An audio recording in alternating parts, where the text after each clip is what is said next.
It's been an intense month at the Arizona State Capitol. The 1864 abortion ban has drawn all of the attention from lawmakers, but there's still a stack of unfinished business. Good evening, and thanks so much for joining us for 12 News at 6. I'm Kadiba Devine. And I'm Mark Curtis. Tonight, the clock is ticking. 12 News journalist Bram Resnick has more on what's not getting done. Bram? Yeah, Mark, a final vote on repealing the state's near-total abortion ban could happen this week. That could clear the way for action on at least 5 major issues, including the state's billion-dollar budget deficit.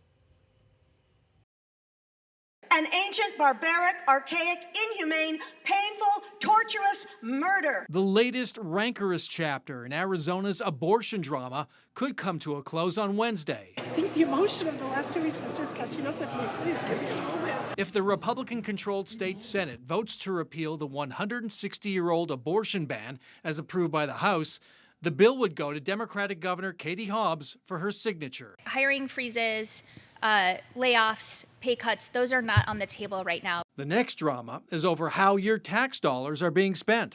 The governor's staff and their Republican counterparts must agree by June 30th, just 2 months away, on how to erase a $1.3 billion budget deficit.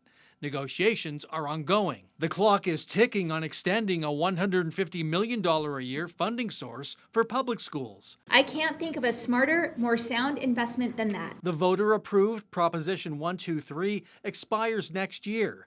The legislature would have to ask voters to reapprove it at the ballot box in November. Republican lawmakers want to devote the money to teacher raises, but the governor wants it spread among all school employees.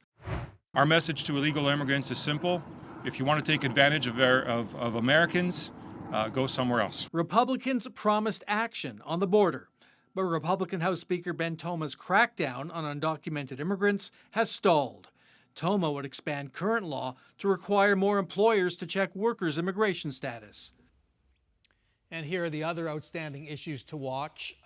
Action on water conservation, affordable housing, and cleaning up the sober living scandal. Mark Caribe? Look, so much attention on the abortion issue, Bram. If the Senate passes on Wednesday, which they would have the opportunity to do, what happens then? So this gets interesting. The bill would be signed by Governor Hobbs. It would not take effect until 3 months after the legislative session ends, which could be sometime should be end of June. So add 3 months to that, takes you into what, October? September, October. Yeah. So the ban, the ban on the repeal wouldn't take effect till then. So all that time, however, the ban would stay in place. Attorney General Chris Mesa said the ban will take effect June 8th.